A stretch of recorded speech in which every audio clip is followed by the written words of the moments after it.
Pyramid TV, we are on time.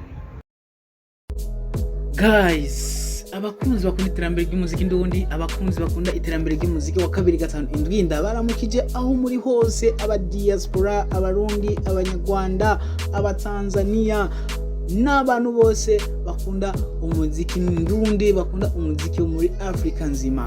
Ni wa musore wanyu Mr Black ari kuri micro za Pyramid TV 257. Ni wa musore wanyu yama abashikiriza ama exclusive, ariko ara trendinga ama exclusive, ariko aravugwa hano muri industry yacu ya 257 no muri East Africa nzima.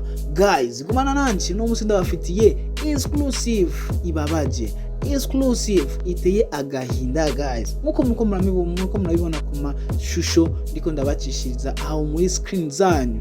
Guys, gira tuvuze kwanza, manuka muri comment, manuka udusigire like yawe, udusigire na subscribe, hama tubashikirize ino nkuru iriko iratrendinga muri no mwanya nyene.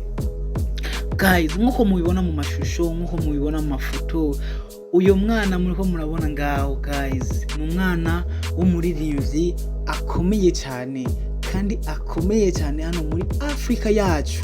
Umuririmbyi amaze gukora byinshi cyane, ariko muri no mwanya umwana nawe tugifise, umwana aratucitse, umwana aragiye.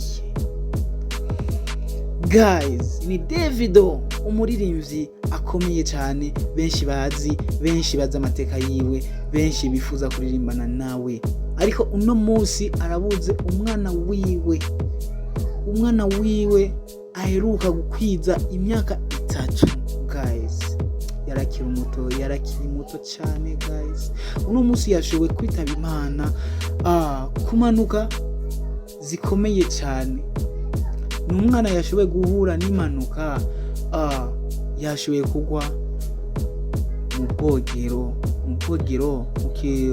mu rurimi rw'abazungu bavuga ati yashoboye kugwa muri piscine. Guys, ibaze umwana w'imyaka 3 aguye muri piscine. Wewe nyene umuntu akuze ugiye muri piscine utazi koga, urazi uko bigenda guys, ariko ibaze umwana w'imyaka 3 aguye muri piscine. Guys, birababaje cyane gose. Nkuko turabivuga, nkuko turabiyaga no kuri Pyramid TV, nkuko nyine nababwiye ati nzo komanda bashikiriza ama exclusive, ariko ara trending, ariko aravugwa ama exclusive yose ababaje, ariko araca hano muri ino industry yacu. Guys, birababaje. Ino nkuru nashoboye guhura nayo, navuze ati sinshobora kwireka igenda uko nyene. Ni Davido yashoboye kubura ikibondo ciwe n'umugore wiwe. Muno mwanya Davido n'umugore wiwe n'umuryango wiwe wose bari mu kababaro gakomeye cyane. Guys, birababaje kubura umwana, birababaje umuvyeyi akabura umwana wiwe. Nawo wowe ufise ubutunzi, ufise iki, ariko umwana n'ikindi kintu. Guys, muno mwanya rero turavugana rero ni Davido n'umuryango wiwe wose bashoboye gufatwa n'igipolisi cyo mu gihugu iwabo, bariko barakorerwa amatohoza kubera urufu rw'umwana wiwe.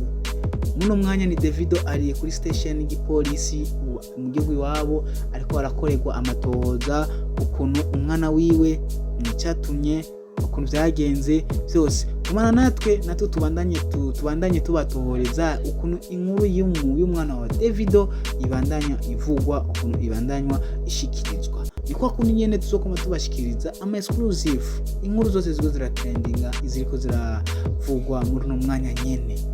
Guys, gira tugize na wewe, gira tuvuza muri comment, gira tuvuze udusigire like yawe, ntiwibagire kudusigira subscribe. Uzobukoze cyane, turabakunda guys.